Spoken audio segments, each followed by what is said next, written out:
এখানকার পরিবেশটা ভালো লেগেছে, ফাঁকা জায়গা, নিরিবিলি, এটাই আমার ভালো লেগেছে।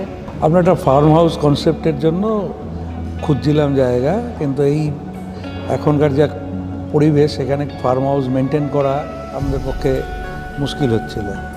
সেই জন্য আমরা এটা একটু আরবান জায়গা খুঁজে এখানে দেখলাম, এখানকার যে প্রাকৃতিক পরিবেশটা আমাদের খুব অ্যাট্রাক্ট করেছে, সেই জন্য এখানে ফ্ল্যাটটা বুক করেছি। রাজারহাট বা নিউ টাউন খুবই কাছাকাছি, মোটামুটি 4 কিলোমিটার থেকে 5 কিলোমিটারের মধ্যে মেট্রো আমরা পেয়ে যাচ্ছি। সেক্ষেত্রে এখানকার যা প্রাইসিং আছে, আমরা যদি অন্য জায়গায় দেখি প্রাইসিংটা লুক্রেটিভ, এটা আমাদেরকে ভালো লেগেছে। প্লাস এনারা যা অ্যামেনিটিস দিচ্ছেন, দ্যাট ইজ 5 স্টার ক্যাটাগরি।